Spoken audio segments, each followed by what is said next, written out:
So, what is this Aatmanirbhar Bharat package, also known as the Economic Stimulus Package? To understand the package in total, we need to know why the package is even needed. Stimulus package is basically a government's weapon to fight a struggling economy or recession. A recession is actually a specific sort of vicious cycle, with cascading declines in production of goods and services leading to unemployment, which decreases the household income, and due to lesser money in the market, it leads to drop in sales. That feeds back into a further drop in output, spreading rapidly from industry to industry and region to region. And this is where government comes into play with their weapon of economic stimulus package to fight the recession cycle. But please don't think that money in this package is just given as cash to the industries or people. A stimulus package is a combination of monetary policy and fiscal policy. Monetary policy is where Reserve Bank of India influences the country's money supply and the overall economy by using various tools. In simple terms, banks make it easy to get loans by lowering the interest rates, thus helping the citizens with easy access to credit, which then can be used by individuals for their personal use or businesses for their expansion. Now, fiscal policy refers to government's revenue, which is tax money. Fiscal policy is where country's government influences the economic conditions with the use of government spending or by regulating tax policies. Governments use these tools to invest in sections of the country hard hit by the recession or by giving some tax concessions to people or businesses, both of which comes under fiscal measure. Now let's get to the breakdown of the government package and see where the government is actually literally spending the money or investing the money and where it is providing concessions by changing policies. Before we get into the detailed breakdown, this is what the total package looks like. All the values are in crores. Total value sums up to 20 lakh 97,000 crores. You can see that the big chunk of this package is coming from RBI measure, which is basically a monetary and credit related measure. Here, RBI is bringing down the interest rate and making it easy for the people to get credit and loans. Other than that, few liquidity options were created by providing mutual fund facility. And this is how the total comes up to 8 lakh crore rupees. Now, let's look at the monetary and fiscal measures in other sections.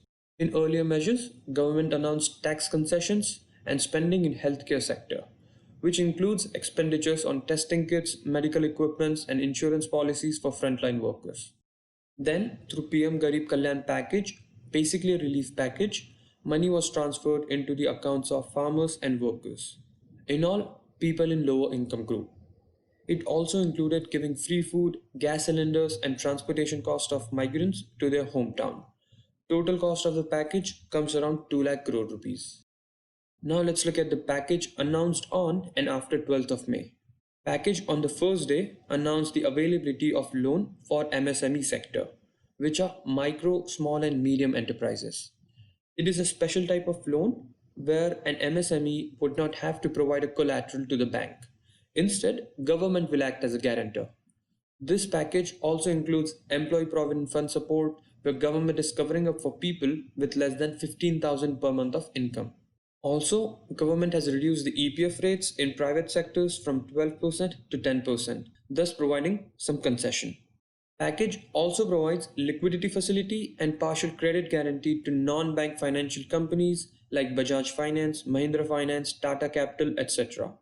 Then to housing finance companies and microfinance institutions.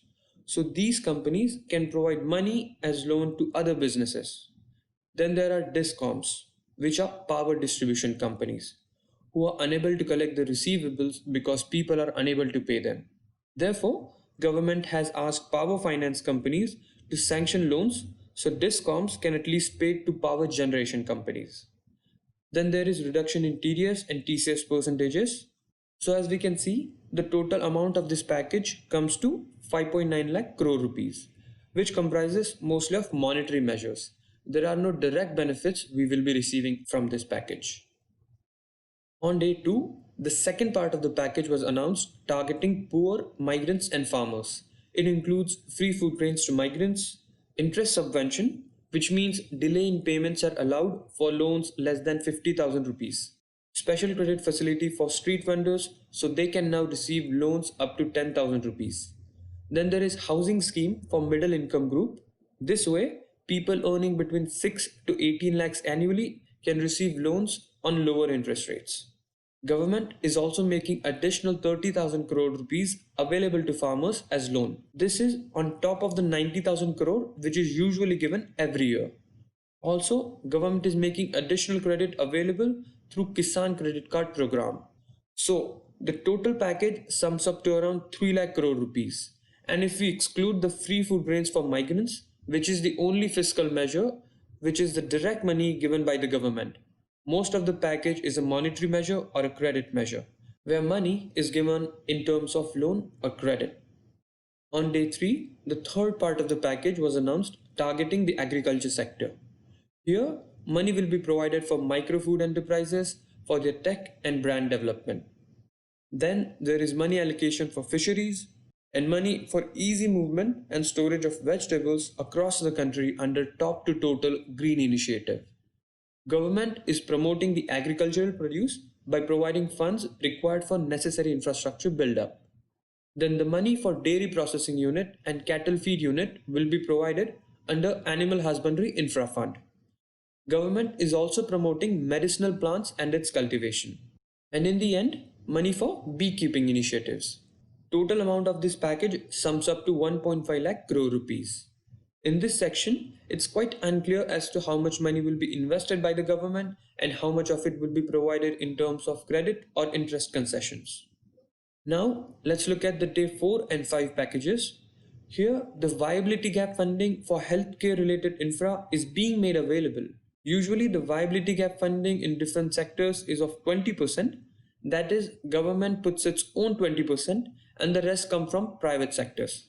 But in this package, government has increased that to 30%.